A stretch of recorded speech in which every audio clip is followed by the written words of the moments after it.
Hello and बखैर रागले to all of you. मैं हूं फ़खर यूसुफजई और आप देख रहे हैं डिबेट विद फ़खर। आज की डिबेट में बात करेंगे एक तो global summit, Gujarat vibrant Gujarat global summit हुई अहमदाबाद में। उस हवाले से बात करेंगे। शहज़ादा नाहयान साहब वहाँ पे एज ए चीफ गेस्ट आए थे और 2 रोज़ा उनका दौरा था। बहुत सारी चीज़ें हमें देखने को वहाँ पे मिली, बहुत सारी कंपनीज, बहुत सारे कंट्रीज ने पार्टिसिपेट किया। और इसके साथ साथ एक खबर और है, कश्मीर हुर्रियत के जो लीडर हैं मीरवाइज उमर फारूक, वो न्यू दिल्ली गए हैं और कह रहे हैं कि ये 2019 के बाद पहला उनका दौरा है। क्या इम्पोर्टेंस है इसकी कश्मीर के हालात के हवाले से या बाकी चीज़ों के हवाले से, कोई इम्पैक्ट होता है या नहीं होता, इस पे आज बात करेंगे। और बात करने के लिए हमें ज्वाइन कर रहे हैं analyst from India doctor Abhishek Mishra साहब। डॉक्टर साहब, thank you very much for joining my show. Thank you, Fakar bhai. I'm sorry I was having some message, so please. No it's fine, no issue for that, it's okay, क्योंकि ये चल रहा होता है। ये मुसीबत ये है कि ये हम सब के साथ ये चीजें चल रही होती हैं। अच्छा डॉक्टर साहब, वाइब्रेंट गुजरात के हवाले से बहुत सारी चीजें हुई। बिल्कुल मतलब बिजनेस के हवाले से एक बहुत बड़ा समिट था, वो तो हुआ। लेकिन शेखज़ैद साहब का आना और जो मैं एक हेडलाइन पढ़ रहा था एक न्यूज़पेपर की, तो कहते कि मोदी साहब ने कहा कि welcome to India my brother. ये बात बड़ी मतलब हेडलाइंस में लोगों ने इसको जैसे कहते हैं हाईलाइट किया और एक बहुत बड़ी चीज थी। एक तो इसके हवाले से थोड़ा सा मुझे बात करनी है आपसे, क्योंकि अभी इससे जुड़ी हुई एक और जो खबर आजकल पाकिस्तान में चल रही है वो है जी, आप लोगों की एक मिनिस्टर अभी गई थी हज कोटा के हवाले से, स्मृति ईरानी साहिबा, उसके हवाले से कहते कि जी ये क्यों गई। फिर ये वाली चीजें देखना, तो मैं थोड़ा सा इसलिए इसको मतलब लिंक करने की कोशिश कर रहा हूँ। खैर वो आप जब बात करेंगे तो बहुत सारी चीजें हमें, बहुत सारे एंगल्स और मिलेंगे। तो क्या कहेंगे इस हवाले से कि जो उन्होंने कहा, और फिर शेखज़ैद साहब भी जब स्पीच कर रहे थे तो वो माय ब्रदर जिसे कहते हैं मोदी जी, वो पुकारते रहे। फखर भाई, देखिए ये टेक्टोनिक शिफ्ट्स हैं। आप या समझिए इसकी डेप्थ को। My brother is not a small statement. I hope you I understand. 100% agree with you. तो कुछ चीजें ना बोली जाए, समझ ली जाए तो अच्छा है। It's a big statement. आप एग्जैक्टली, समझ यू आर रहे हैं? Right, you are absolutely right. तो टेक्टोनिक शिफ्ट है। और अल नाहयान जायद साहब एक विजनरी लीडर हैं। बेशक। मोहम्मद बिन सलमान साहब एक विजनरी लीडर हैं। और उन्होंने ये डिसाइड किया है कि अब इन जो एक इस्लाम का जो चेहरा दुनिया ने देखा, उसको वो बदल देंगे। ठीक है। अब वो दुनिया के साथ चलना चाहते हैं, दुनिया को साथ लेके चलना चाहते हैं। दुनिया ह्यूमैनिटी की ओर चलना चाहती है, वो भी उसमें जाना चाहते हैं, अपना अपना शेयर लेना चाहते हैं।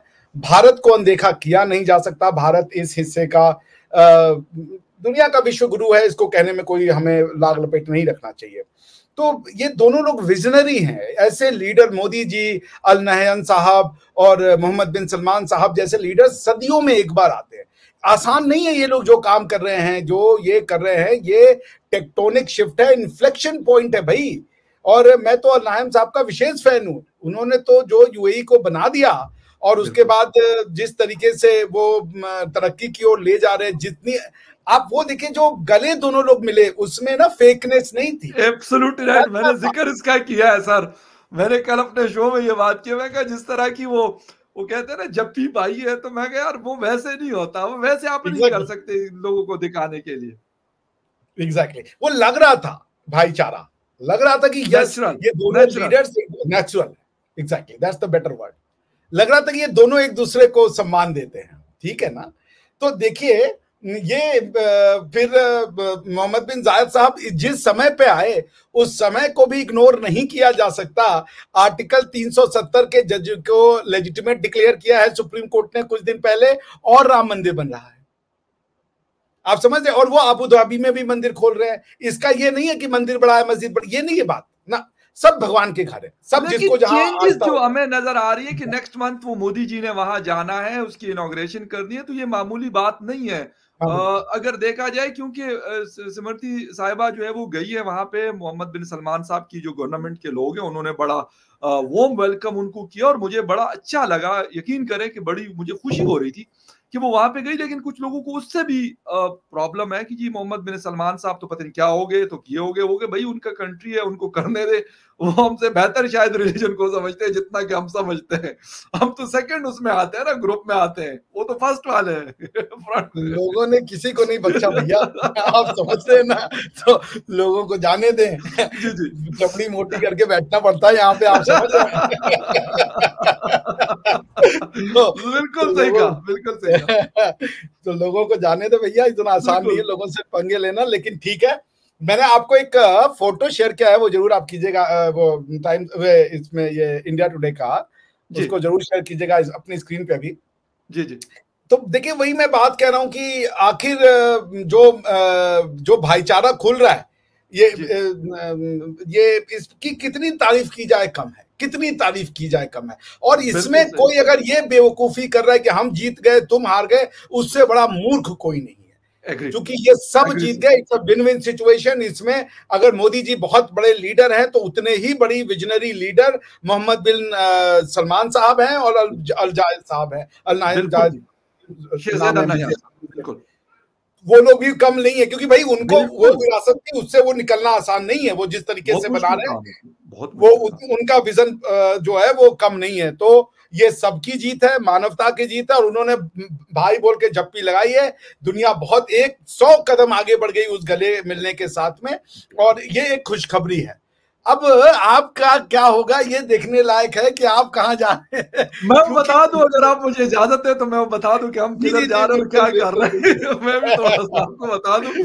हम ये कर रहे हैं कि सर हमने $2 अरब लिया है, आपको पता ही होगा, वो दुबई से, यूएई से हमने लिया। तो जब कल आप लोग वहां पे वाइब्रेंट ग्लोबल समिट जो कर रहे थे गुजरात का, तो उसी दिन हमने उनको कहा कि भाई प्लीज आप इसको रोल ओवर कर दें। तो इस वक्त हम ये कर रहे हैं सर, आप जो मर्जी करें, लेकिन हम यही कर रहे हैं, हम अपना काम कर रहे हैं। नहीं, बिल्कुल। देखिए फकर भाई, आज मैं एक अपना भी यूट्यूब पे शो कर रहा था, जी तो मैं देख रहा था यूएई का कॉन्स्टिट्यूशन, ठीक है ना। तो राइट। यूएई के कॉन्स्टिट्यूशन में मैं उनका आर्टिकल 12 पढ़ रहा था कि उनकी फॉरेन पॉलिसी का सिमत क्या होगा। ओके मैं सुन रहा था यूएई की फॉरेन पॉलिसी, उनके कॉन्स्टिट्यूशन के आर्टिकल 12 को पढ़िए, बड़ा खूबसूरत से उन्होंने उसको ड्राफ्ट किया है। मैं अगर आप परमिशन दे तो पढ़ना चाहूंगा। सर प्लीज जरूर। आर्टिकल 12 कॉन्स्टिट्यूशन ऑफ यूएई कहता है, the foreign policy of the union shall be directed towards support for Arab and Islamic causes and interest, and towards the consolidation of the bonds of friendship and cooperation with all nations and peoples on the basis of the principles of the Charter of the United Nations and ideal international standards। सुनिए, इतना बेहतरीन drafting है। उन्होंने कहा Arab and Islamic जो interest है उसको हम दुनिया के इंटरेस्ट के साथ हम आहंग करेंगे, ये उसका लब्बो लुभाव है। अच्छा, वो इस्लामिक इंटरेस्ट नहीं कह रहे हैं। इसीलिए जब कश्मीर को पाकिस्तान उठाता है अरब के सामने, वो कहता है कि ये तो इस्लामिक इंटरेस्ट है, वो कहते हैं ये इस्लामिक तुम्हारे लिए होगा, ये अरब एंड इस्लामिक नहीं है। अरबों के साथ वो, अगर वो चाहते लिख देते हैं अरब और इस्लामिक इंटरेस्ट, वो लिख रहे हैं अरब तो होना ही चाहिए, यानी इस्लामिक इंटरेस्ट को अरबिक इंटरेस्ट से अलग नहीं किया जा सकता। और वो कोई भी इंटरेस्ट जो अरबिक ना हो, अगर इस्लामिक है तो उसमें यूएई का अलग दखल रहेगा। वो आपके इस्लाम को अपना इस्लाम नहीं बनाएंगे। ये है उनकी फॉरेन पॉलिसी। इसीलिए कश्मीर पे उनका रुख अलग रहता है, क्योंकि कश्मीर अरबों की समस्या नहीं है, पाकिस्तानियों की समस्या हुई। राइट, आप समझ रहे हैं, इसको बिल्कुल इस्लामिक कॉज आप बनाना चाहते हैं, आप मतलब पाकिस्तान के जो जी, सोचने वाले लोग हैं बिल्कुल वो सही, बनाना पॉलिसी चाहते हैं कि ये मेकर्स। अरब नहीं है। तो ये बात समझनी पड़ेगी पाकिस्तान के लोगों को कि जब यूएई और क्या नाम है सऊदीया निकल जाएंगे आगे, अब रोक नहीं सकता, तरक्की की ओर जा चुके हैं ये। बिकॉज की मैंने, आप तो सेंट्रल एशिया गए होंगे, नहीं गए होंगे तो हो क्या ये फखर भाई, वहां का इस्लाम अलग ही इस्लाम चल रहा है, ठीक है ना। तो ये पाकिस्तान का क्या होगा, आप उनके कॉन्स्टिट्यूशन को देखिए। वो अपने कॉन्स्टिट्यूशन में लिखते हैं कि यूएई जो है वो 7 अमीरात को मिलकर बन सकता है, और भी अमीरात इसमें जुड़ सकते हैं, प्रोवाइडेड कि वो अरब हों।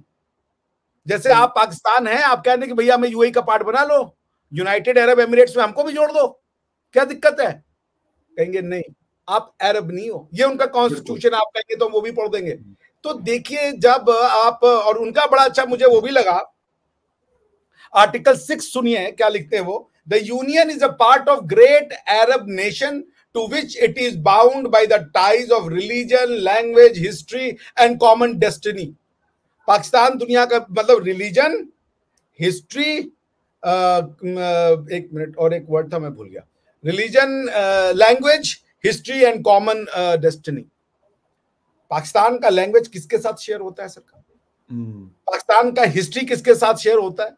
मैंने आपको बार बार कहा है कि आपको पश्तूनों की हिस्ट्री पढ़नी है तो आप महाभारत नहीं पढ़ेंगे तो आप पश्तून की हिस्ट्री नहीं पढ़ सकते, आप वेद नहीं पढ़ेंगे तो पश्तून की हिस्ट्री नहीं पढ़ सकते, बिकॉज पश्तून का नाम पख्ता से आता है, जो कि अरबों में, सॉरी, वेद में मेंशन्ड है, 10 साल के, आप उसको वेरीफाई कर सकते हैं जी।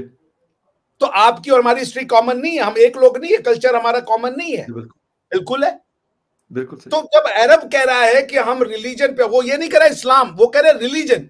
अरब में जुडाइज्म भी था, अरब में बहाइज्म भी है, इस्लाम भी है, क्रिश्चियनिटी भी है, ठीक है ना।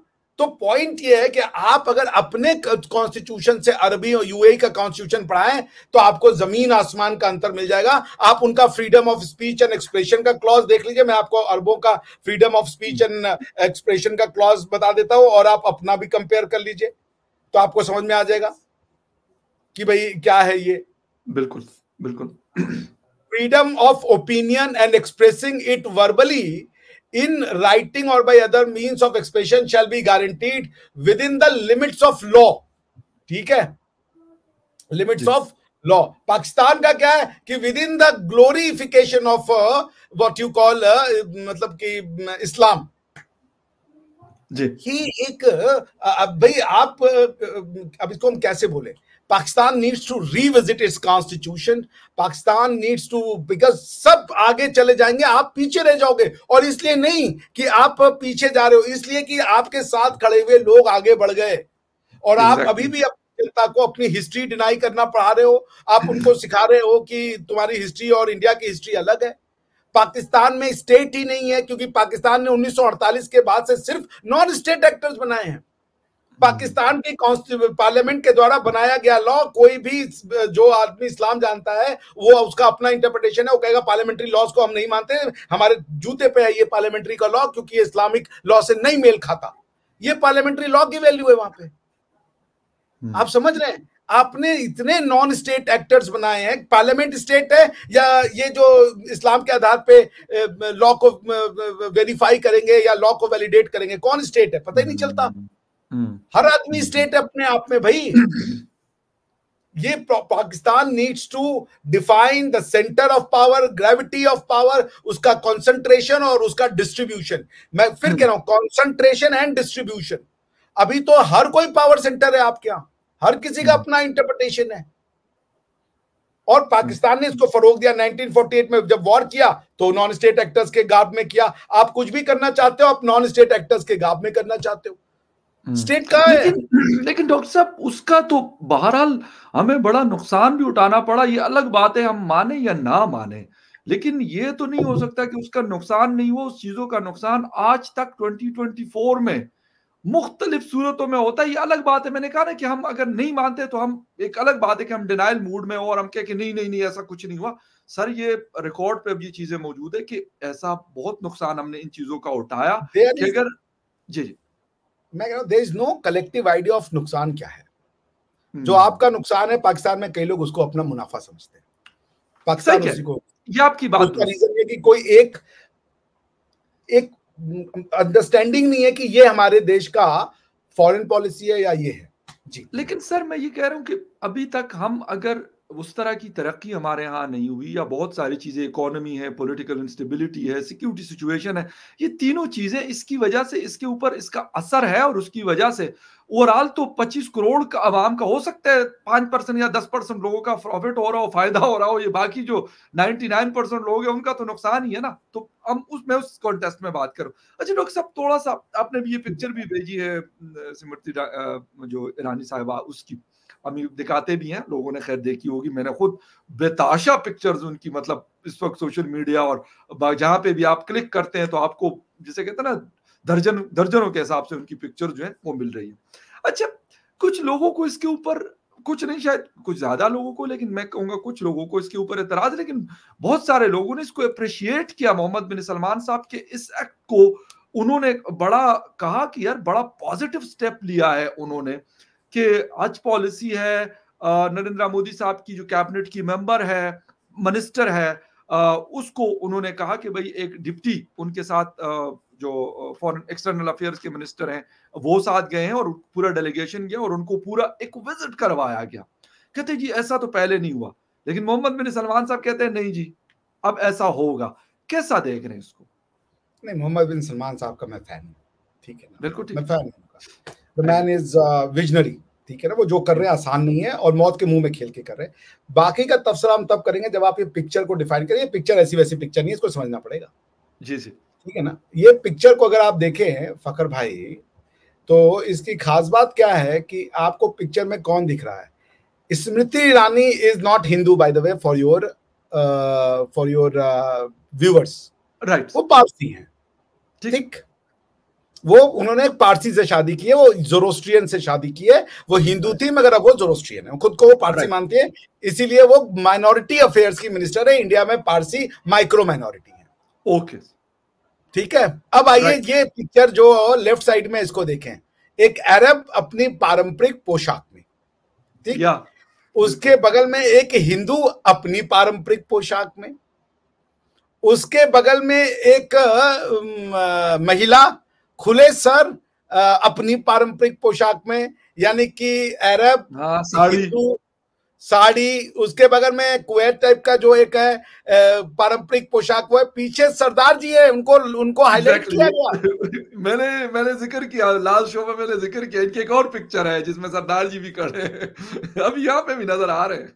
तो ये मैसेज, ये फोटो छोटा मोटा फोटो नहीं है, मैसेज दे दिया गया दुनिया को कि यही फ्यूचर है ह्यूमैनिटी का, ये फ्यूचर है ह्यूमैनिटी का। लुंगी भी रहेगी और ये क्लोक जो कहते हैं, जो इनका ड्रेस है अबाया सा जो होता है, बिल्कुल बिल्कुल बिल्कुल, हाँ, ये भी रहेगी। और ये सब ह्यूमैनिटी के इन्वेंशन है, सब खूबसूरत है। जितना खूबसूरत ये बांधने वाला है उतना ही खूबसूरत वो वेस्टी है, यानी धोती जो पहने हुए, उतनी खूबसूरत वो साड़ी है, उतनी खूबसूरत सरदार जी की पग है। और यही इंसानियत है, यही ह्यूमैनिटी है, पगड़ी में और इसमें देखने वालों के नजर का अंतर है। ढक तो सरी रहा है। और सर एक दूसरे के लिए रिस्पेक्ट सबसे मेरे ख्याल में बड़ी चीज है कि ये लोग एक ही फ्रेम में है सारे। और मैंने ये लास्ट में, लेकिन आपने बहुत मजेदार किस्म की इसकी जो एक्सप्लेनेशन है ना, वो बहुत अच्छी थी, मैंने दी थी अपनी तौर पे, कोशिश मैंने की थी कि यार देखें कि एक ने अरब ड्रेस पहना हुआ है, मैडम ने साड़ी पहनी हुई है, दूसरे, लेकिन आपने बड़े मजेदार अंदाज में जिसे कहते हैं कि उसको एलाबोरेट किया। अच्छा डॉक्टर साहब, हम शायद कुछ 2-3 दिन पहले मैं और आप शो में जिक्र कर रहे थे कि चीजें हम कहते हैं ना, MBS मोदी साहब को बड़ा भाई कहते हैं, शेखजैद साहब भी अपना भाई, शायद एज एक जितनी होंगी या कुछ ऊपर नीचे होंगी, लेकिन एक दूसरे को भाई कहकर पुकारते हैं। सर इसमें बाकी लोगों के लिए, स्पेशली पाकिस्तान के लिए क्या मैसेज है कि यार छोड़ दो, इससे अभी आपको निकलना पड़ेगा, आप अपनी फॉरेन पॉलिसी को, अपने ट्रेड एंड बिजनेस को, अपनी सोसाइटी को, बिल्कुल आप रिलीजन जो फॉलो करते हैं, आपको तो शेखजैद साहब को तो मुझे नहीं लगता कि मोदी साहब ने कभी कहा कि शेखजैद साहब आप जो है ना इस्लाम छोड़ दें, या MBS साहब आप इस्लाम छोड़ दें। I don't think so. या इन दोनों ने कभी मोदी साहब को कहा कि सर आप अगर ये कर दें, अगर मुसलमान हो जाए तो क्या मजा आ जाए। मैं मतलब कतन नहीं हो सकता कि ऐसा कभी मतलब सोचा भी गया, कहना तो बहुत दूर की बात। तो क्या मैसेज फिर क्या जा रहा है, मतलब लोगों के लिए जो बड़ा नेरो माइंडेड है, बहुत बड़ा तंग नजर है, जिसको हम उर्दू या हिंदी में कहते हैं, उनकी गलती क्या है? वो तो तंग नजर बनाए गए हैं ना। देखिए पूरा खेल फखर भाई मेरी दृष्टि से बस जहन बनाने का है, मानसिकता जिसको हम कहते हैं। जैसा मैं पाकिस्तान में पैदा होता तो शायद मैं वैसा सोच रहा होता जो वो सोच रहे हैं, मैं हिंदुस्तान में पैदा हुआ तो मैं ऐसा सोच रहा हूँ, ठीक है ना। और हिंदुस्तान में भी मैं अगर किसी और घर में होता तो भी वैसा सोच रहा होता। ये तो डिपेंड करता है आपका समाज कैसा बना रहा है। जब मैं लॉ का स्टूडेंट था तो मैंने किताब पढ़ी थी मोरालिटी ऑफ लॉ, तो उसमें मैंने पढ़ा कि मोरालिटी दो तरीके की होती है, एक होती है मोरालिटी ऑफ ड्यूटी, दूसरा होता है मोरालिटी ऑफ एस्पिरेशन। तो मोरालिटी ऑफ ड्यूटी यानी जब आप पैदा होते हो 5 साल से 16 साल या 18 साल तक स्टेट आपको बताता है आप कौन हो, आपके हीरो कौन है, आपका कल्चर क्या, स्टेट आपके दिमाग में डालता है। उसके बाद 18 साल के बाद जो बंदा जितना सीखना होता है सीख जाता है, उसके बाद वो अपनी मोरालिटी खुद दिखाता है। जैसे आपको आपके घर में सिखाया गया शादी के पहले कोई गर्लफ्रेंड मत बनाना, मैंने 5 बना ली, मेरे घर वाले परेशान हो गए थे। जैसे आपको घर वाले ने सिखाया कि भाई तुम जुआ मत खेलना, फकर भाई लगातार लगे हुए, हम भी लगातार लगे हुए। मुझे याद है मेरे घर में जब मैं यूनिवर्सिटी छोड़ गया था, मेरी माँ ने कहा बेटा सब करना, कभी शराब और सिगरेट मत पीना, और मैंने दोनों पिए। तो शराब तो खैर मैंने बहुत जल्दी छोड़ दी थी, मैं बियर पीने लगा था, लेकिन सिगरेट तो मैंने बहुत बार छोड़ी। तो पॉइंट क्या है, पॉइंट ये कि मेरी माँ ने मुझे 0 से 16 तक में 18 तक में अपनी के हिसाब से मेरी मोरालिटी को डिटरमाइन करा कि बेटा शराब सिगरेट बुरी चीज है। लेकिन मैं 18 साल के बाद मैंने अपनी मोरालिटी को ये डिटरमाइन करा कि शराब सिगरेट बुरी चीज नहीं। तो इन दोनों के बीच में इंसान को आप बनाते हो, एक समय के बाद सोसाइटी का कंट्रोल इंसान से चला जाता है, वो अपनी एस्पिरेशन के हिसाब से अपनी मोरालिटी का निर्माण स्वयं करता है। आप समझ रहे हैं फकर भाई? जैसे आपको कुछ चीजें अच्छी लगती होंगी, किसी को नहीं लगती होंगी, बिल्कुल। तो पॉइंट ये कि कोई ये सोच रहा है कि रिलीजन चला जाएगा, कोई रिलीजन चलेगा नहीं। लेकिन मुझे इंडिया में तो ये होता है। मुझे कजाकिस्तान का मैं आपको कहानी बताता हूँ, 1 मिनट का। मेरी फ्रेंड थी, बहुत अच्छी फ्रेंड है, मैं उसका नाम नहीं लूंगा, कजाक थी, बहुत हेल्पिंग मुस्लिम, ठीक है ना, बट मानती नहीं थी। तो वो एक दिन मुझे अपने घर बुलाई। उनके पिताजी मुस्लिम थे, टोपी कजाक वाली लगा के, लेकिन किताब बुद्धिज्म की पढ़ रहे थे। उनकी बहन अबाया बहुत स्ट्रिक्ट मुस्लिम थी, ये इस्लाम को मानती ही नहीं थी, और सब एक घर में खुशी खुशी रह रहे। क्या बात, सही। आप समझ रहे हैं? उनके पिताजी बुद्धिज्म फॉलो कर रहे हैं, बहन उनकी एकदम अबाया वाली, एकदम स्ट्रिक्ट, घर में भी अबाया वाली। बिल्कुल ठीक, आप खूबसूरती से रह रहे हैं, जिसको जो माने। पॉइंट ये है कि आप इसको इंडिविजुअल रखें, जिसको कहते हैं पर्सनल अफेयर। बिल्कुल। जब आप दूसरे पे थोपने का सिस्टम बना देंगे रिलीजन को, तब दिक्कत आएगी। बहुत सही। आप किसी को मत डिसाइड करें, अल्लाह को डिटरमाइन करने दे। अल्लाह या भगवान डिटरमाइन करेगा वो गलत किया या सही किया, आप छोड़ दे उसको। इसी को फ्रीडम कहते हैं। यही यूरोप को रेनेसा दिलवाया। जिस दिन आपको ये फर्क नहीं पड़ेगा कि फलाना आदमी जो है वो किससे बात कर रहा है, किसके साथ घूम रहा है, कौन उसकी जिंदगी में है कौन नहीं, ये आपका मतलब नहीं है इससे, ये उसका पर्सनल मैटर। बिल्कुल, खेल खत्म हो जाएगा। तो बिल्कुल सही।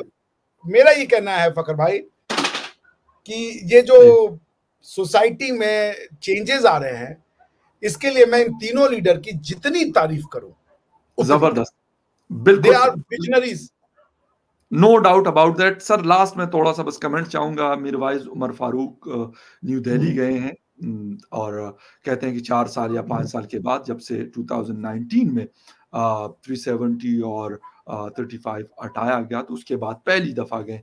क्या आपको लग रहा है कि न्यू दिल्ली के साथ उनके ताल्लुकात चेंज हो रहे, क्योंकि अभी रिसेंटली उनको जो घर में नजरबंद थे तो वो भी रिलीज किया गया, और बड़ी सारी चेंजेस हमें देखने को मिल रही। तो ये भी उससे रिलेटेड कोई चीज है कि मतलब मजीद बेहतरी आने वाली है, या बस वैसे ही नॉर्मली पहले भी जाते रहोगे? कोई ऐसा तो नहीं है कि कोई पहली दफा न्यू दिल्ली गए?